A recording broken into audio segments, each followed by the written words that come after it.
하나님 감사합니다. 오늘도 우리에게 새날을 주심으로 하나님 주님 보좌 앞에 나아가게 하시는 은혜를 찬양합니다. 아버지 오늘 우리에게 말씀하여 주시옵소서. 진리로 가르쳐 주옵소서.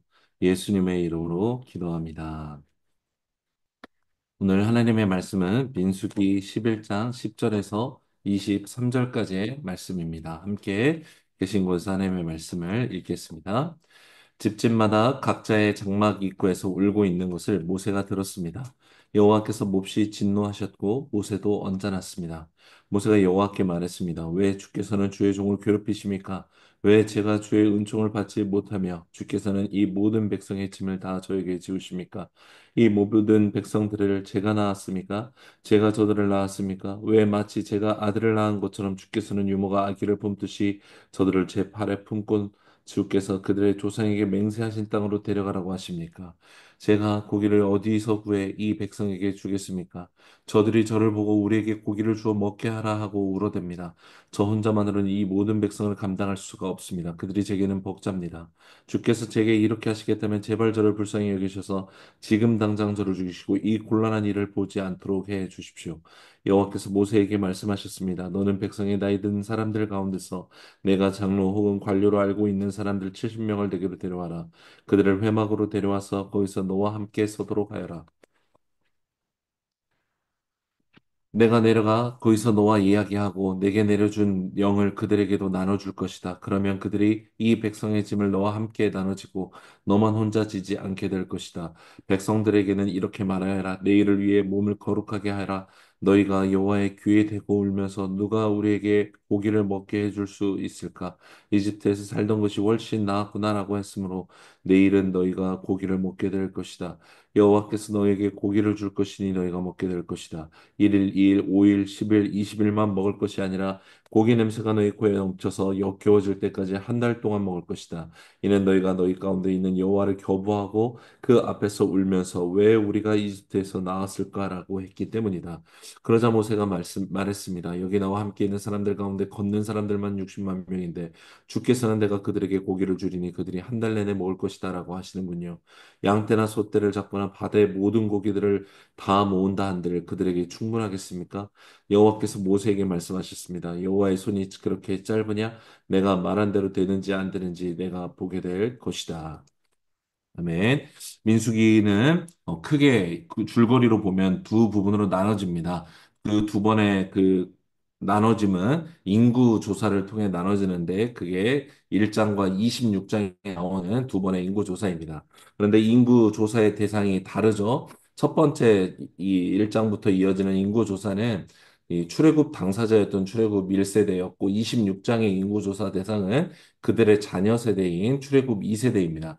민수기는 이 두 번의 인구 조사를 기준으로 크게 두 개로 나눠집니다. 그래서 그 앞부분, 전반부에 해당하는 1장에서 25장까지의 출애굽 1세대의 이야기는 다시 크게 두 개로 나눠지는데 출애굽 1세대가 순종해서 하나님 앞에 인구조사를 행하고 정결케 하는 그 이야기가 1장에서 10장 10절까지 이어지고 그리고 그 다음 부분 전반부에서도 두 번째 이야기인 부분이 10장 11절에서 25장까지 이어지는데 이 두 번째 파트의 이야기는 사실 이스라엘 출애굽 1세대의 반역에 대한 이야기로 가득 차 있습니다. 여러분, 우리가 이 앞선 본문에서 묵상했지만 지금 이스라엘 백성 출애굽 1세대는 출애굽기에서 19장의 시내산에 도착해서 거기에서 하나님과 언약을 맺고 하나님께서 돌판으로 십계명 율법을 비롯한 레위기에 해당하는 613개의 율법을 주시고 또 성막을 짓게 하심으로 하나님의 영광이 임하는 것을 보았습니다. 그리고 하나님의 명령을 따라 인구를 조사하고 자신들을 정결케 하면서 이제 진짜로 약속의 땅을 향한 출발을 하는 이야기가 시작된 것이죠. 그 부분으로 우리가 들어가고 있고 오늘 본문은 그 이야기 초반에 있던 그리고 두 번째 벌어졌던 반역에 대한 이야기가 이어지고 있는 것입니다. 당연히 이 두 번째 본문 민수기 10장 11절부터 이어지는 두 번째 본문의 시작은 기대가 엄청나게 가득합니다. 당연합니다. 이제 이집트의 노예로부터 탈출한 난민들에 불과했던 이스라엘이 하나님과 언약을 맺고 이제 하나님께서 자신들을 약속의 땅으로 들어가게 인도하신다라고 알고 있었기 때문에 이들의 기대는 하늘을 이 찌르고도 남는 것일 거라는 것이죠.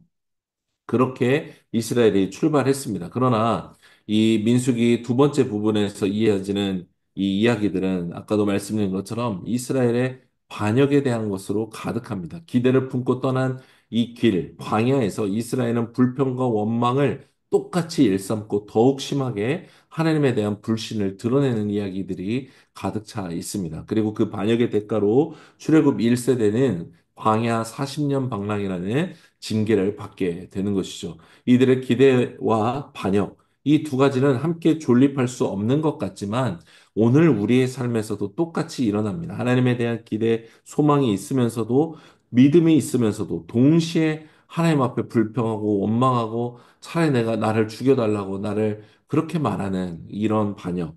이 두 가지가 공존하고 있는 우리의 인생이기 때문에 오늘 출애굽기를 민수기를 통해 이스라엘 백성에게 말씀하시는 하나님의 말씀이 오늘 우리의 삶에도 동일하게 들려지는 은혜가 있기를 원합니다. 오늘도 하나님께서 우리에게 말씀해 주시기를 기도합니다. 오늘 본문은 이스라엘의 두 번째 반역에 대한 얘기입니다. 첫 번째 반역은 11장 1절에 3절에서 나오는 다베레라라고 하는 곳에서 이유가 특정되지 않은 이유로 불평하기 시작했고 하나님께서는 이 불평에 징계를 하시는데 진영 끝을 불태우는 심판으로 응하십니다. 시내산을 출발한 지 3일밖에 되지 않았는데 불평하는 사건이 있었다는 것. 오늘 본문에는 이 두 번째 반역으로 먹을 것으로 인해 또 불평한다는 것. 그리고 다음에 이어지는 이야기들을 보면 모세의 짐을 덜기 위해 하나님께서 지도자들을 세워주시고 그 다음에 아말렉과의 전쟁이 이야기가 또 이어지고 있습니다. 여러분 이 일련의 사건들, 네 가지 사건들만 봐도 우리는 이 이야기의 흐름이 전혀 낯선 것이 아니라는 걸 알 수 있어요. 왜냐하면 이 똑같은 사건들이 언제 있었습니까? 출애굽기. 홍해를 건넌 후에 3일 만에 마라에서 물이 없어도 쓰다고 불평하고 먹을 것이 없다고 똑같이 불평했고 똑같이 그때도 지도자들에 대해서 모세가 힘들어하는 청원이 있어서 하나님께서 70명을 세워주신 일이 있었고 아말렉과의 전쟁이 그때도 있었기 때문입니다. 우리는 이러한 출애굽기와 민수기의 평행 구조를 통해서 우리는 두 가지 상반된 교훈을 두 가지의 교훈을 생각해 볼 수 있게 됩니다. 첫 번째는 하나님의 신실함심이 굉장히 많이 돋보이게 된다는 것이죠. 이스라엘은 하나님과 언약을 맺었고 1년이 넘는 시간 동안 하나님의 놀라운 은혜와 기적과 이런 것들을 경험합니다. 하나님의 임재까지도 경험합니다. 그런데도 이미 계속해서 불평하고 우상 숭배까지 범했던 이스라엘 백성은 하나님의 신실하심 때문에 하나님의 언약의 백성이 되는 은혜를 받게 됩니다. 그러나 언약을 맺고 성막과 함께하고 있는 하나님의 임재에도 불구하고 민수기에서 이들은 불평하기를 멈추지 않았다는 것이죠. 이 불평을 넘어서 오히려 모세를 세워두고 하나님을 끊임없이 원망하기까지 하는 하나님을 멸시하는 것이죠. 여러분 이게 왜 큰 죄가 되는 줄 아십니까? 우리가 하나님을 믿는다라고 말하면서 불평하고 원망하고 사람들에게 그렇게 막 이렇게 감사하지 않는 것이 왜 하나님께 죄가 되는가?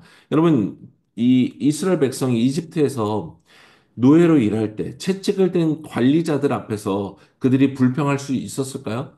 바로 왕 앞에서는커녕이고 그들의 관리자들 앞에서도 이들은 절대 불평할 수 없었습니다. 그게 권력이고 생존하기 위해서는 절대로 불평하거나 이것에 대해서 이 원망할 수 없었죠. 쉽게 말하면 우리가 회사에서 상사 들으라고 불평한 사람이 어디 있겠습니까?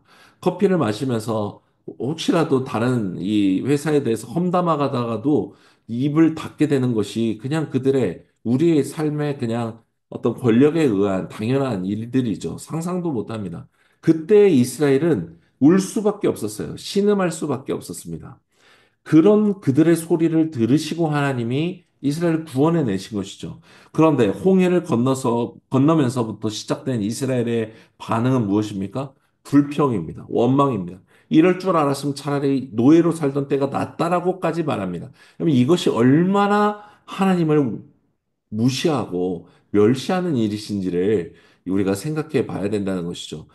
특히 하나님은 이 출애굽기에서 하나님께서 이스라엘과 맺은 언약을 이 혼인 서약에 빗대어서 구약 성경에 말하고 있는 것을 우리가 여러 군데서 발견할 수 있는데 여러분 결혼한 배우자가 매일 이스라엘 백성처럼 말한다라고 생각해 보십시오. 그거는 다른 배우자를 완전히 무시하는 것입니다.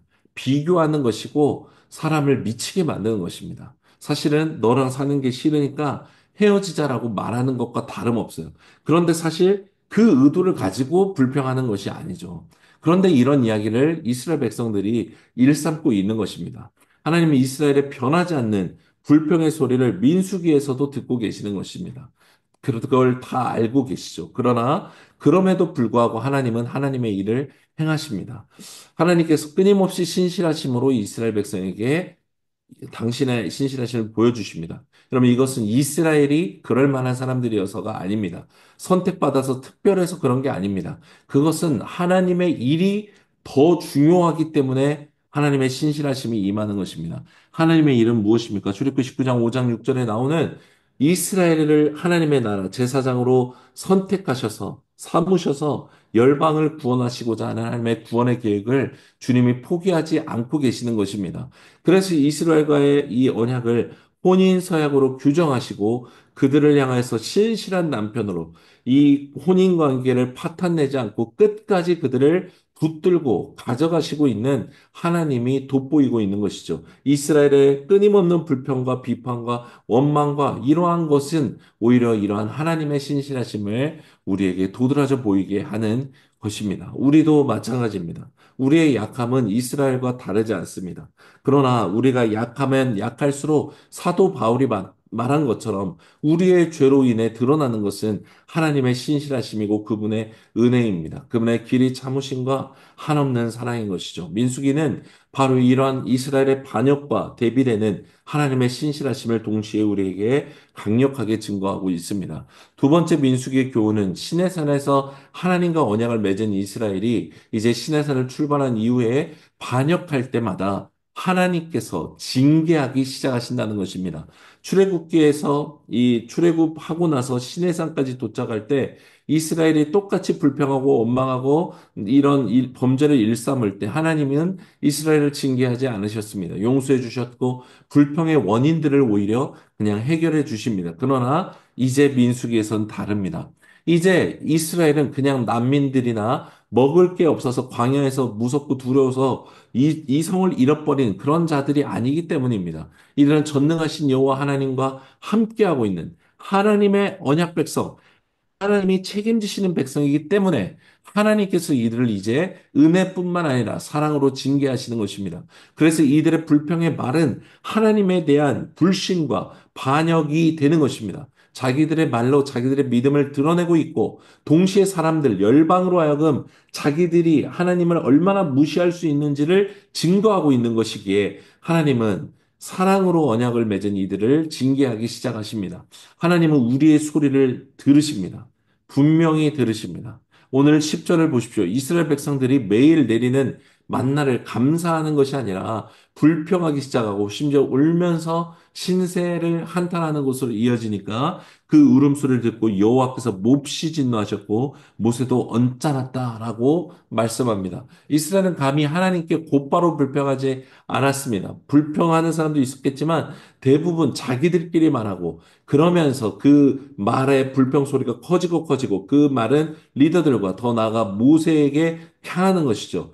이 모세는 여러분 일부러 하나님께서 시내가는 산에서 모습을 보시면 하나님께서 일부러 모세와 독대해 말하는 것을 모든 이스라엘 백성으로 하여금 알게 하셨고 보여주셨어요. 그래서 모세에게 말했다라는 것은 하나님께 대드는 것과 똑같은 것입니다. 그런데도 하나님이 뭐라고 말씀하시냐면 이렇게 말하는 것, 사람들끼리 말하고 자기들끼리 말하고 그렇게 진영 가운데서 말하는 것을 20절을 보면 개역개정 표현으로 보면 이스라엘의 불평과 이런 울음소리를 이스라엘이 나를 멸시했다라고 말씀하신다는 것입니다. 하나님은 하나님과 언약을 맺은 하나님의 백성이 내는 소리, 내는 말, 그거를 하나님에 대한 믿음으로 듣고 계신다라는 것입니다. 들으실 뿐만 아니라 감정으로 반응하시고 언약에 따라 징계하시는 분이다라는 것을 오늘 우리에게 성경은 말씀하고 있습니다. 여러분 적용하자면 우리는 하나님의 성령이 거하시는 하나님의 성전으로서 우리의 말은 하나님의 말씀이 풀어지는 통로가 됩니다. 그래서 여러분 우리의 입술은 저주와 찬양이 동시에 나오는 것에서부터 떠나야만 한다라는 것입니다. 한 입으로 찬송과 저주를 뱉지 말아야 될 책무가 있다라는 것이죠. 그래서 우리는 함부로 말해서는 되지 않습니다. 특히 가까운 이와의 대화라고 할지라도 하나님이 기뻐하시지 않는 말을 내뱉어서 하나님께 반역하는 하나님을 멸시하는 죄를 범해서는 되지 않겠습니다. 오늘 본문에서 특별히 중점적으로 보기 원하는 것은 모세의 반응을 나누고 싶습니다.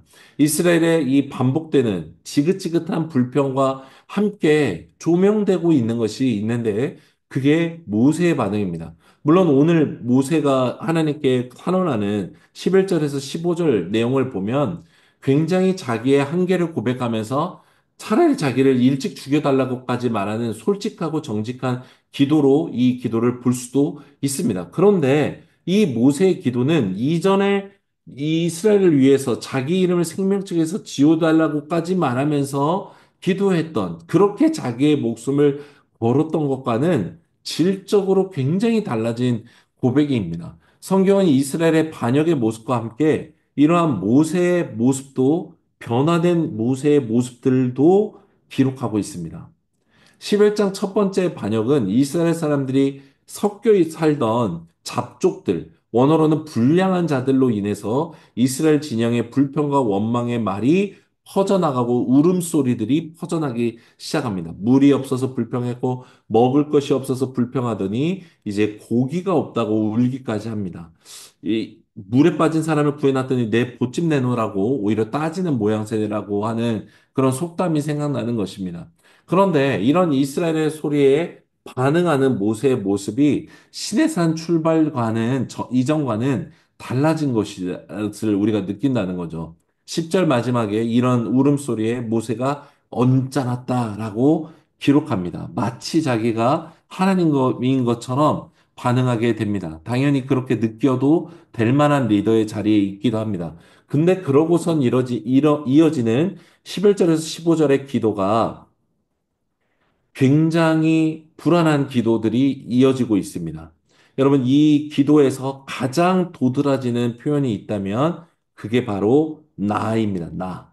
모세는 끊임없이 어떻게 주께서 나에게 이렇게 하실 수 있습니까? 왜 나에게 이런 일을, 왜 나에게 이런 백성을, 왜 내가 이런 요구들을 들어야 되고, 내가 어떻게 이걸 할 수 있냐라고 끊임없이 나를 중심에 두고 하나님께 기도하고 있습니다.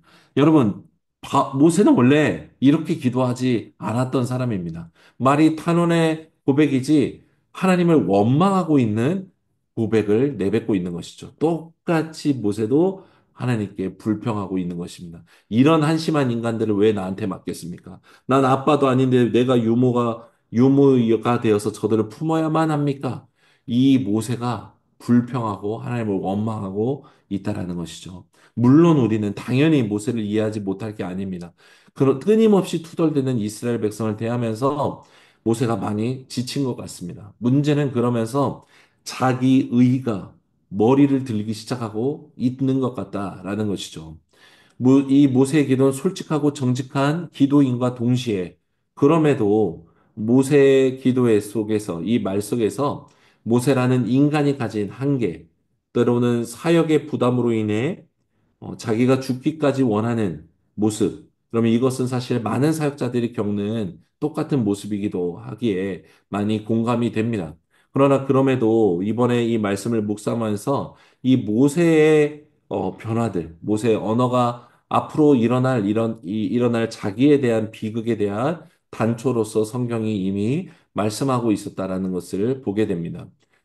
또 한 가지 11절에서 15절의 모세의 기도에 하나님은 응답해 주시는데 70명의 리더를 세우게 하시고 하나님의 영을 부어주십니다. 그래서 그들로 하여금 모세에게 향하던 모든 질문과 그런 것들을 하나님이 분산시켜 주시는 것을 알 수 있습니다. 그리고 그들이 요구했던 고기를 하루 이틀이 아니라 고기 냄새가 역겹게 느껴질 때까지 한 달 동안 주시겠다라고까지 응답해 주십니다.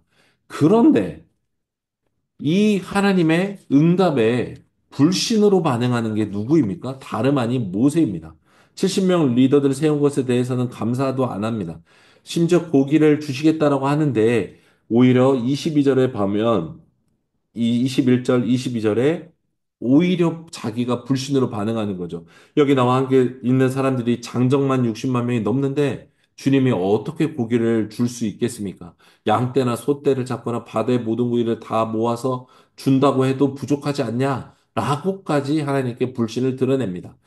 여태 경험한 하나님의 능력이 얼마나 컸습니까? 그런데 모세가 이걸 믿지 않는 것이죠. 하나님을 알면서도 오히려 비아냥거리는 것이기도 하는 것입니다. 그렇게 지금 모세는 다른 게 아니라 자기의 불만, 자기의 서운함, 자기의 상한 마음을 하나님께 표출하고 있는 것이죠. 기가 막힙니다. 모세가 누구입니까? 열 가지 재앙을 직접 경험한 자고 홍해를 건너고 수많은 기적을 일으키신 하나님과 수시로 대면하여서 함께 만났던 자입니다. 그런데 하나님의 일하심에 반기를 들고 의심하기 시작하는 것이죠. 무엇보다 그의 마음이 너무나 회의적입니다.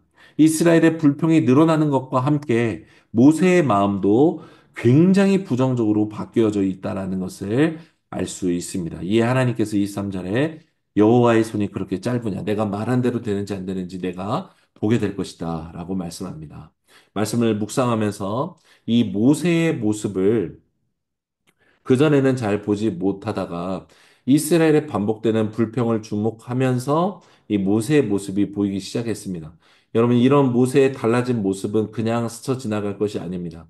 하나님과 이스라엘 백성 사이에서 섬기는 자에서 이런 변화된 모세의 모습은 자꾸만 이스라엘을 판단하고 한심하게 여기고 책망하기까지 하는 단계로 나아가고 있기 때문입니다. 어느새 하나님과 동등된 위치로 모세가 자기 위치, 자리를 옮겨가고 있기 때문에 그렇습니다. 제사장이 아니라 심판자로서 자기의 위치를 이동시키고 자기가 마치 선인인 것처럼 하나님의 편에 선에서 다른 사람들을 지금 심판하고 있기 때문에 그렇습니다. 이것은 뒤에 나올 아론과 미리암의 반역, 또 고라무리의 반역과 영적인 속성이 똑같다라는 것을 알 수 있습니다.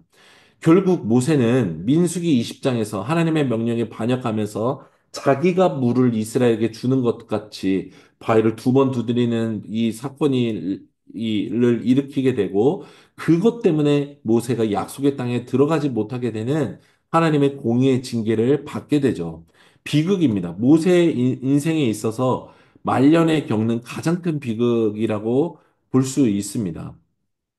우리가 그 비극만을 생각하면 평생을 수고한 모세에게 내려진 가혹한 징계처럼 느껴지지만 사실 오늘 본문부터 이 변화되고 있는, 변질되고 있는 모세의 모습을 보면 하나님의 똑같은 사랑의 징계가 임했다라는 것을 우리가 알 수 있습니다.